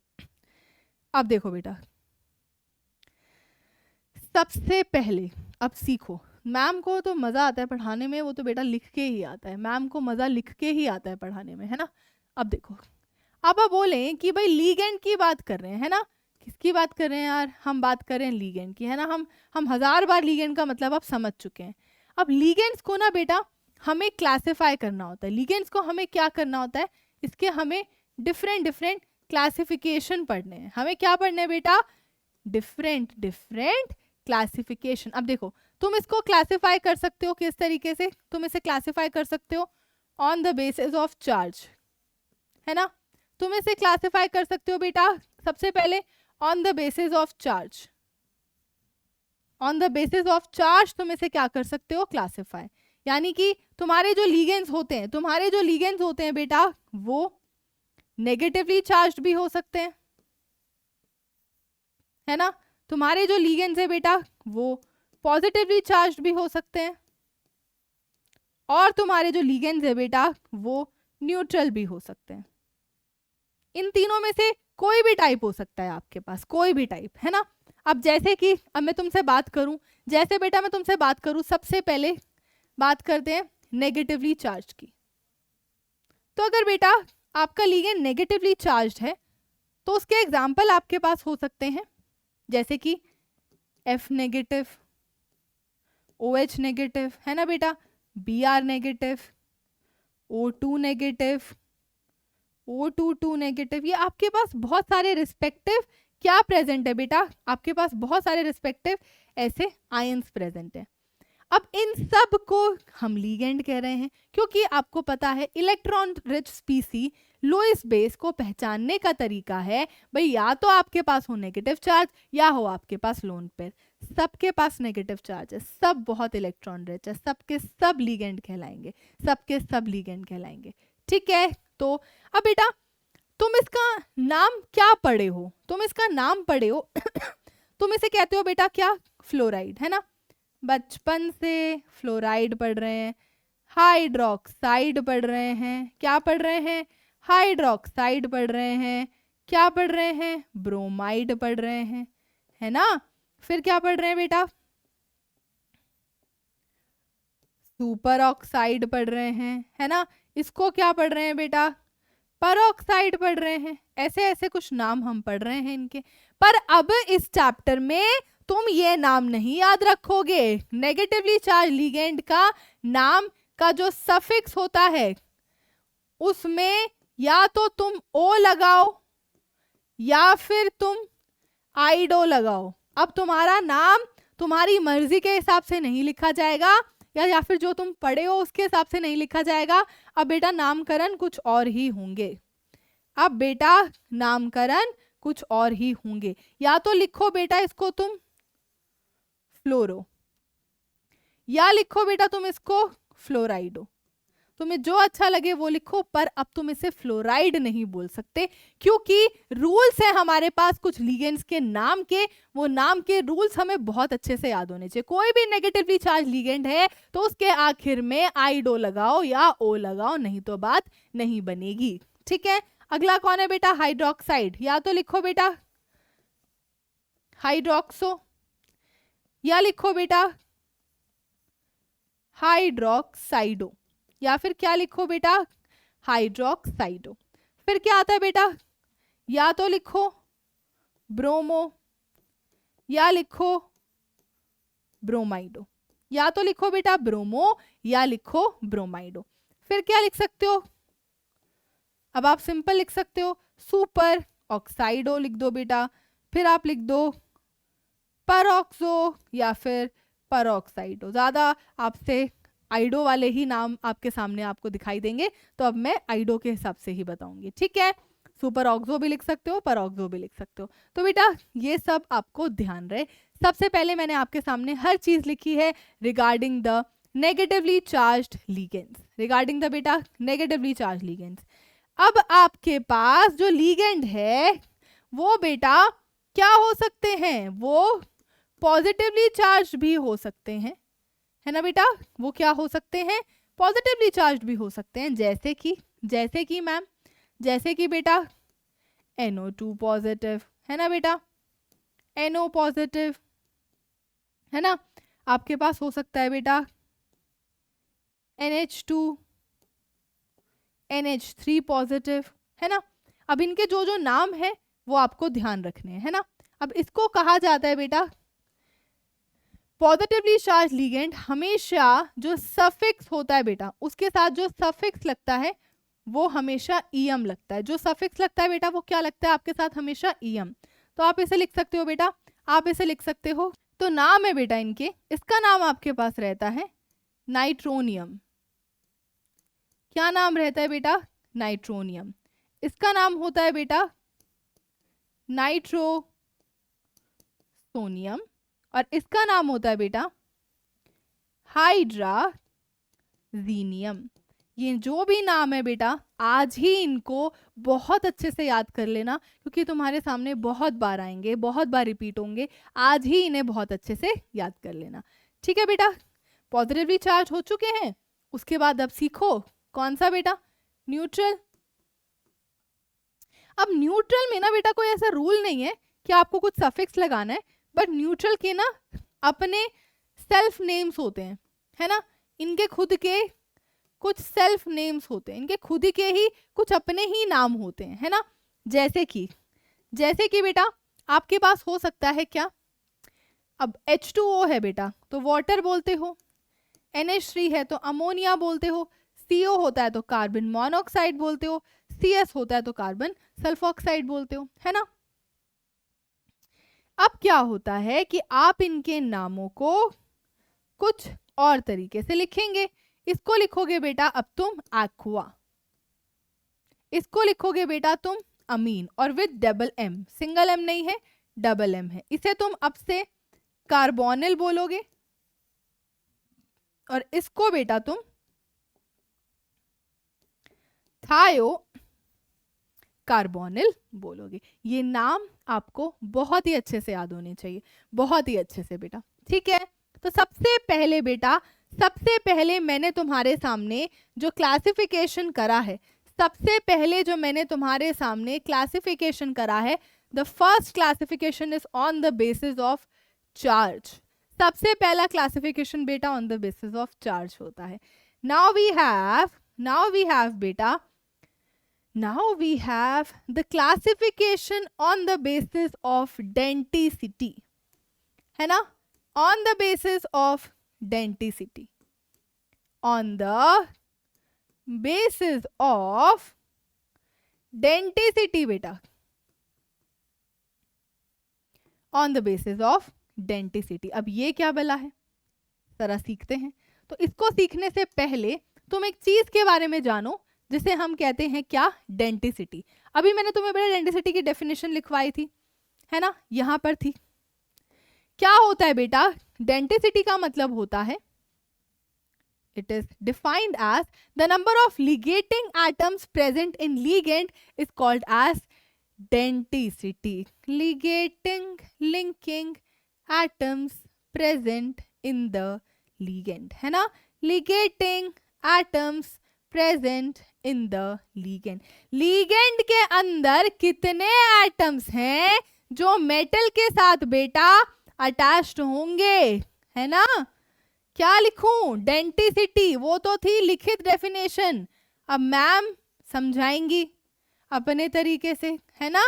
डेंटिसिटी क्या होता है, तो लिखो बेटा, नंबर ऑफ, है ना, number of donor atoms present, number of donor atoms present बेटा in a ligand, present in a ligand, number of donor atoms present in a ligand which are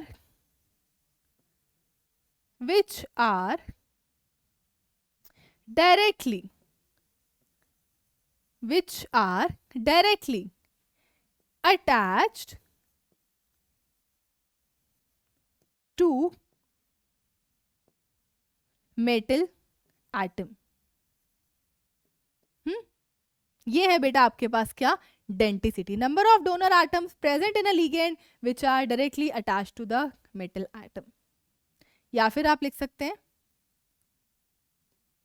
number of donor sites on ligand. अगर आपको एक ही line में समझना है तो आप इसे ऐसे भी समझ सकते हैं, जो आपको अच्छा लगे आप वैसे ले सकते हैं, ठीक है बेटा। अब क्या होता है, अब देखो बेटा, जो लीगेंड्स हो सकते हैं, सबसे पहले आपके पास आते हैं यूनिडेंटेट लीगेंड। यूनिडेंटेट लीगेंड यानी कि मोनोडेंटेट लीगेंड। इस बात का मतलब है बेटा, इस बात का मतलब है कि लीगेंड के ऊपर एक ही डोनर साइट होगी, एक से ज्यादा नहीं हो सकती। आप उसे क्या बोलेंगे, मोनोडेंटेट, है ना। लिखा है only one donor atom is bonded to the metal, या ऐसे समझ लो कि लीगेंड के पास एक ही डोनेशन साइट है, एक ही बेटा क्या है, डोनेशन साइट। जैसे कि अभी एग्जाम्पल पढ़े हो F नेगेटिव, अभी एग्जाम्पल पढ़े हो OH नेगेटिव, है ना, अभी एग्जाम्पल पढ़े हो बेटा तुम, बहुत सारे एग्जाम्पल पढ़ते हो तुम, है ना, N3 नेगेटिव, अभी बहुत सारे एग्जाम्पल्स मैं लिखवाऊंगी। अभी सिर्फ हम क्लासिफिकेशन पढ़ रहे हैं, पूरी टेबल बेटा हम डिस्कस करेंगे, है ना। कितना डोनर साइट है बेटा, एक ही नेगेटिव है, एक ही नेगेटिव है, एक ही नेगेटिव है, तो कितना डोनर साइट है बेटा, सिर्फ और सिर्फ एक। इसे बेटा हम अजाइडो बोलते हैं, है ना। इसका स्ट्रक्चर होता है इस तरीके से, ये होता है बेटा इसका स्ट्रक्चर, है ना, ये होता है बेटा इसका स्ट्रक्चर। तो सब में एक ही डोनर साइट है, तो इन सबको क्या कहा जाएगा? मोनोडेंटेट। डेंटिसिटी का मतलब क्या होता है भाई? लिगेंड पे कितनी डोनर साइट है, एक नेगेटिव चार्ज है, दो नेगेटिव चार्ज है, कितना है? अभी तो हमें एक ही दिखाई दे रहा है, तो मोनोडेंटेट ही होगा, है ना? ऐसा ही होगा, और कुछ दिखाई दे ही नहीं रहा है ना बेटा? Yes ma'am. मोनोडेंटेट के बाद बेटा आ सकता है डाइडेंटेट या फिर बेटा बाइडेंटेट, वो कुछ भी लिख सकता है ना? अब ये क्या होते हैं? ये वो होते हैं बेटा जिसके अंदर एक ही लिगेंड के अंदर दो डोनर साइट्स होती हैं प्रेजेंट। जैसे कि मैं एग्जांपल लेकर बेटा आपको बताती हूँ। हमारे पास एक लिगेंड होता है जिसका नाम है इथाइलिन डाइअमीन। अब मैं जब अमीन लिखती हूँ तो मैं डबल एम लिखती हूँ। अब इथाइलिन डाइअमीन या कुछ और अमीन, आगे अमीन के कुछ भी और चिपका दिया तो डबल एम नहीं आएगा, डबल एम फिर नहीं आएगा। डबल एम बेटा सिर्फ और सिर्फ अमोनिया में आता है, डबल एम सिर्फ और सिर्फ NH3 में आता है। ये बात किसी बच्चे के दिमाग में से बिल्कुल भी ना निकले, ठीक है? इथिलीन डाइअमीन, जिसको हम प्यार से EN बुलाते हैं बेटा। हर लिगेंड का ना जो भी बाइडेंटेट होते हैं या पॉलीडेंटेट होते हैं, उनकी एक एब्रीविएशन होता है, यानी कि शॉर्ट फॉर्म होती है। वो क्यों लिखते हैं हम शॉर्ट फॉर्म, वो भी मैं आपको बताऊंगी, ठीक है? पहले आप इसका मतलब सीखो। इथिलीन डाइअमीन, देखो बेटा इसका स्ट्रक्चर होता है ऐसा, NH2 CH2 CH2 और बेटा NH2, एक लोन पेयर दूसरा लोन पेयर। अब क्या होता है, आपके पास एक मेटल M है ना? अब आपको दिखाई दे रहा है बेटा, एक तो आपके पास ये डोनर साइट है जिसके थ्रू आप मेटल से बॉन्डिंग कर सकते हैं, एक ये भी तो देखो बेटा, लिगेंड का मतलब है लुईस बेस। आप पे नेगेटिव चार्ज भी हो सकता है, आप पे लोन पेयर भी हो सकता है। वाटर कैसे है लिगेंड? लोन पेयर की वजह से। अमीन कैसे है लिगेंड? लोन पेयर की वजह से, है ना? CO कैसे लिगेंड था? ऑक्सीजन पे लोन पेयर था। CS कैसे लिगेंड था? सल्फर पे लोन पेयर था। हर जगह पर तो हम ये तो नहीं बोलेंगे क्या नेगेटिव चार्ज है तो ही लिगेंड होगा। आपकी इलेक्ट्रॉन रिच स्पीसी का मतलब होता है या तो बेटा नेगेटिव चार्ज हो या फिर लोन पेयर हो। तो कहीं नेगेटिव चार्ज मिल सकता है तो कहीं लोन पेयर मिल सकते हैं। अब अगर एक से ज्यादा लोन पेयर मिल रहे हैं किसी रिस्पेक्टिव लिगेंड के अंदर तो वो डाइडेंटेट कहलाएगा, है ना? इस केस में बेटा आपकी डेंटिसिटी 2 है, क्योंकि वो कह रहा है कि आपके पास 2 डोनर एटम्स प्रेजेंट होंगे, है ना? अब बेटा आपको दिखाई दे रहा है कि इस रिस्पेक्टिव बॉन्डिंग के अंदर आपको एक रिंग फॉर्मेशन दिखाई दे रही है। आपको क्या दिखाई दे रही है बेटा? जब भी आपके पास एक से ज्यादा डोनर साइट हो जाती है तो आपको रिंग फॉर्मेशन दिखाई देती है।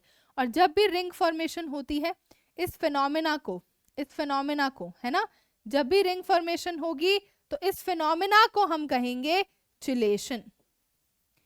क्या कहेंगे? बोलो भाई, चिलेशन कहेंगे। और ये जो रिंग फॉर्म होती है इसको कहा जाता है चिलेट रिंग। क्या कहा जाता है? चिलेट रिंग कहा जाता है। ये चिलेट रिंग है। और कितना मेंबर्ड है? कितने मेंबर है? 1 है, 2 है, 3 है, 4 है, 5 है। ये कितनी मेंबर्ड है? ये चिलेट रिंग आपके पास 5 मेंबर्ड है। हर चीज सिखा रही हूं, बिल्कुल ध्यान से सुनना है, सबका ध्यान बिल्कुल ब्लैक बोर्ड पर रहे। रिंग फॉर्मेशन है, चिलेट रिंग है, 5 मेंबर्ड है।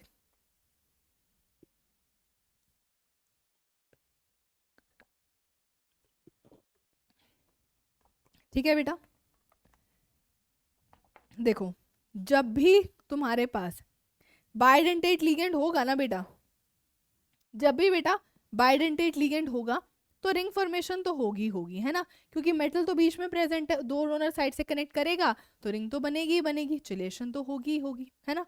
अब थोड़ा चिलेशन के बारे में सीखो। किसके बारे में बेटा? चिलेशन के बारे में, कि चिलेशन क्या होता है। What do you understand by this term chelation?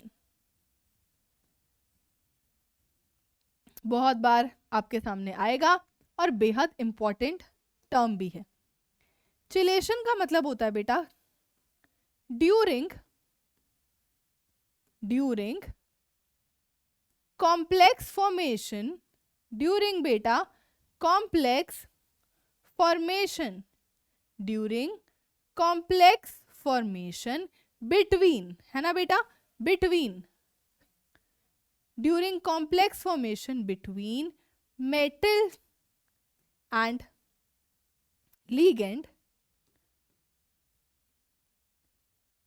if ring formation occurs, if ring formation occurs तो उसे कहा जाता है बेटा चिलेशन, ठीक है। If ring formation occurs it is called as chelation. Chelation तभी प्रेजेंट होगी बेटा व्हेन डेंटिसिटी, व्हेन बेटा डेंटिसिटी इज ग्रेटर देन 1, तभी होगी बेटा चिलेशन, वरना हो ही नहीं सकती। मोनोडेंटेट लिगेंड कभी रिंग बना नहीं सकता, वो तो बेटा एक एरो देगा बस मेटल को, तो कहाँ से रिंग फॉर्मेशन हो सकती है ना। ध्यान रहे, जो आपके पास रिंग होती है ना बेटा, उसका जो साइज होता है वो 6 मेंबर्ड भी हो सकता है 5 मेंबर्ड भी हो सकता है, 4 मेंबर्ड भी हो सकता है, 3 मेंबर्ड भी हो सकता है। और अगर हम स्टेबिलिटी की बात करें, अगर बेटा हम स्टेबिलिटी की बात करें तो ये होता है आपकी रिंग का स्टेबिलिटी ऑर्डर, ये होता है बेटा आपकी जो रिंग होती है उसका stability order. This is your stability order of the ring. 3 membered ring तो बेटा हम प्रेफर ही नहीं करते, है ना। ये आपकी रिंग का स्टेबिलिटी ऑर्डर होता है। कहाँ पे यूज होगा वो सब मैं सिखाऊंगी, ठीक है। रिंग का साइज हो गया। और बेटा जितनी ज्यादा आपके कॉम्प्लेक्स में, कॉम्प्लेक्स के अंदर बेटा जितनी ज्यादा चिलेट रिंग्स होती है, कॉम्प्लेक्स के अंदर बेटा जितनी ज्यादा चिलेट रिंग्स होती है, कॉम्प्लेक्स के अंदर जितनी ज्यादा चिलेट रिंग्स होती है उतनी ही ज्यादा बेटा क्या होती है, स्टेबिलिटी होती है। क्या होती है, स्टेबिलिटी होती है। ये बात ध्यान रहे, है ना, ध्यान रहे। अब देखो बेटा ये है इस बात का मतलब चिलेशन। अभी आपने रिंग फॉर्मेशन देखा, 5 मेंबर्ड रिंग थी, स्टेबल है, 5 6 5 4 तीनों मेंबर्ड स्टेबल माने जाते हैं। 3 मेंबर्ड जो आपकी रिंग है उसे अनस्टेबल ही माना जाता है। आपके सामने यहाँ पर प्रेजेंट केस में रिंग बन रही है, आपको बेटा साफ साफ दिखाई दे रहा है रिंग बन रही है। कितनी मेंबर्ड है, 5 मेंबर्ड है ना बेटा। इथिलीन डायमीन के साथ आपने कॉम्प्लेक्सेशन करी है, चिलेशन फिनोमिना आप एग्जिबिट कर रहे हैं, ठीक है। Okay ma'am. अब देखो बेटा हम अगली चीज पे आते हैं जिसका नाम है पॉलीडेंटेट लीगेंड। क्या नाम है बेटा, पॉलीडेंटेट लीगेंड।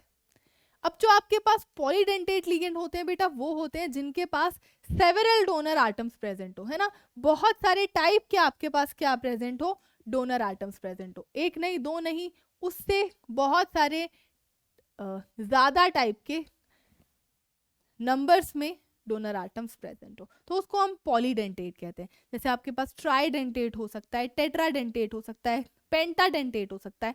अब ट्राई टेट्रा पेंटा से सवाल नहीं आते हैं, नहीं आते हैं बेटा उससे सवाल। तो आपका फोकस पर्टिकुलरली अब अगला जो डेंटिसिटी होना चाहिए वो होना चाहिए हेक्साडेंटेट पे, है ना। अब आपका जो फोकस होगा बेटा, है ना, जैसे आपके पास क्या हो सकते हैं बेटा, आपके पास हो सकते हैं ट्राइडेंटेट, है ना, हो सकते हैं बेटा जिसमें आपके पास क्या होंगी, 3 डोनर साइट्स होंगी, है ना। 3 एटम्स होंगे जो एक साथ आपको डोनेशन करते हुए दिखाई देंगे। या आपके पास क्या हो सकता है बेटा, या आपके पास हो सकता है, या आपके पास हो सकता है बेटा टेट्राडेंटेट, ट्राइडेंटेट हो सकता है बेटा, या आपके पास क्या हो सकता है, टेट्राडेंटेट हो सकता है। यानी कि बेटा उस पर क्या हो सकती हैं, 4 डोनर साइट्स हो सकती हैं।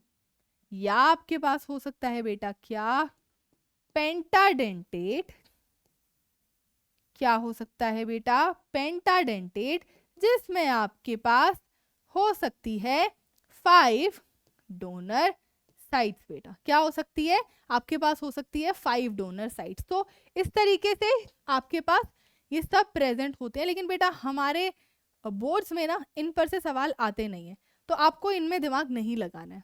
जिसमें लगाना है वो तो मैं लगवाऊंगी, इसमें नहीं लगाना है मत लगाना, लेकिन मतलब तुम्हें पता होना चाहिए, वो मैंने तुम्हें बता दिया है। अब अगला तुम्हारे लिए क्या इंपॉर्टेंट है, दैट इज द हेक्साडेंटेट। आपका सवाल अब जो आएगा वो यहां से आएगा बेटा, जो आएगा बेटा वो आएगा हेक्साडेंटेट से। किससे आएगा बेटा? अब आपका सवाल जो आएगा वो आएगा हेक्साडेंटेट से, जिसमें होंगी बेटा 6 डोनर साइड्स। अब बहुत ही ज्यादा एक इंपॉर्टेंट एग्जाम्पल आपके पास यहाँ पे आता है, जिसे हम कहते हैं बेटा इथाइलिन, जिसे हम क्या कहते हैं बेटा, पहले तो देख लो, ईडीटीए है ना, इसको हम कहते हैं बेटा इथाइलिन डाई अमीन। देखो मैंने डबल एम नहीं लगाया है ना, ध्यान रखना है, इथाइलिन डाई अमीन टेट्रा एसीटेटो। ये आपके पास आपका लीगेंड होता है, इथिलीन डाई अमीन टेट्रा एसीटेटो। तो बेटा यहाँ पर आपके पास आपने लिखा नाइट्रोजन, यहाँ पर क्या है बेटा CH2, यहाँ पर क्या है बेटा CH2, और यहाँ पर आपके पास क्या है नाइट्रोजन है ना। This is connected to CH2, C double bond O negative बेटा। This is connected to CH2, C double bond O negative. This is connected to बेटा CH2, C double bond O negative, and this is connected to CH2 beta, C double bond O negative। अब आपको कौन कौन सी donor sites यहाँ पे दिखाई दे रही है, अब आप ध्यान से देखेंगे, बिल्कुल ध्यान से देखेंगे, और इसका स्ट्रक्चर आपको बेटा बहुत ही अच्छे से याद होना चाहिए। देखो इथाइलिन के लिए 2 CH2, इथिलीन डाई अमीन 2 नाइट्रोजन है, टेट्रा एसीटेटो, एक एसीटेट ग्रुप याद कर लो, 4 एसीटेट ग्रुप हो गए, इथाइलिन डाई अमीन टेट्रा एसीटेटो, इथिलीन डाई अमीन टेट्रा एसीटेटो। इस तरीके से पार्ट्स कर करके याद करोगे तो तुम्हें याद करना आसान अपने आप लगेगा। ठीक है बेटा, तो एक तो बेटा नाइट्रोजन पर ये डोनर साइट्स हैं, है ना, तो एक डोनर साइट हो गई बेटा ये नेगेटिव चार्ज, ये हो गया बेटा एक डोनर साइट हो गई बेटा ये नेगेटिव चार्ज, एक हो गया बेटा आपके पास ये। अब एक है बेटा ये लोन पेयर, एक है बेटा ये लोन पेयर। तो कितनी डोनर साइट्स आपको यहाँ पे दिखाई दे रही हैं? 6। ठीक है, नींद में भी याद होना चाहिए इसका स्ट्रक्चर। नींद में से उठा के पूछूं ना कि कितनी डोनर साइट है डीटीए पे, तो तुम बोल दो हाँ मैम 6 है, फिर मैं तुम्हें बोल दूंगी हाँ बेटा सो जा। ठीक है, तो ध्यान रखना है, हेक्साडेंटेट का मतलब बेटा 6 डोनर साइट्स हैं, एक लिगेंड के अंदर 6 ऐसी जगह हैं जहां से आप मेटल को इलेक्ट्रॉन डेंसिटी डोनेट कर सकते हैं, है ना। ठीक है ना बेटा। अब देखो ये कितनी चिलेट रिंग बना सकता है, अब आप मुझे एक बात बताओ, ये कितनी चिलेट रिंग बना सकता है, आप ही बताना, है ना, आप ही बताओगे, मैं थोड़ी बताऊंगी, आप बताओ।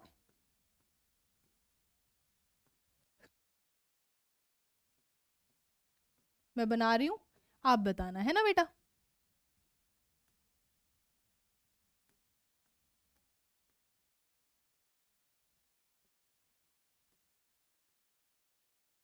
ये है आपका मेटल, है ना, तो बेटा एक तो एरो ये हो गया, है ना, एक तो बेटा एरो आपका ये हो गया, एक आपका एरो ये हो गया, है ना, एक आपका एरो ये हो गया, एक आपका एरो ये हो गया, एक आपका एरो ये हो गया, और एक बेटा आपका एरो ये हो गया, है ना।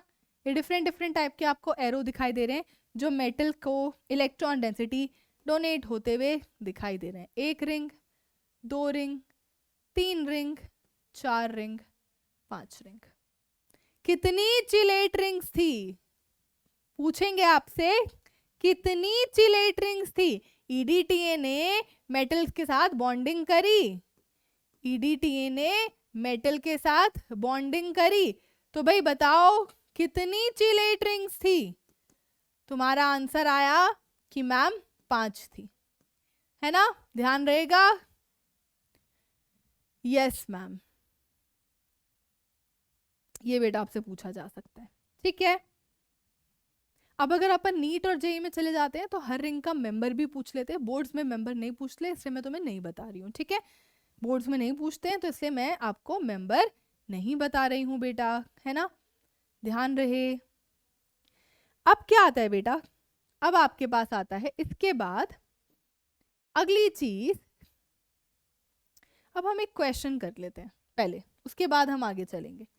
अब देखो बेटा, आपको जो है एक कॉम्प्लेक्स देता है cobalt En whole thrice 3 positive, cobalt En whole thrice 3 positive, ऐसा बेटा आपके सामने एक कॉम्प्लेक्स बनाया हुआ है ना। अब आपको बताना है कि इसके अंदर कितनी चिलेट रिंग्स प्रेजेंट होगी, है ना। सबसे पहले En का मतलब क्या होता है, En का मतलब होता है बेटा इथिलीन डाइअमीन टेट्रा एसीटेटो, है ना, इथिलीन डाई अमीन, बस इतना, इथिलीन डाइअमीन, है ना। अब ये कितने प्रेजेंट है बेटा, ये आपके पास प्रेजेंट है 3, NH2 CH2 CH2 NH2, ऐसा बेटा आपके पास एक कॉम्प्लेक्स बना हुआ है ना, जो आपके सामने लिखा है, और ये आपके पास अभी लिगेंड बेटा आपके पास 3 प्रेजेंट है, तो आप इसका जो कॉम्प्लेक्स बनाएंगे वो कुछ इस तरीके से बनेगा, है ना। वो कॉम्प्लेक्स बेटा कुछ इस तरीके से बनेगा।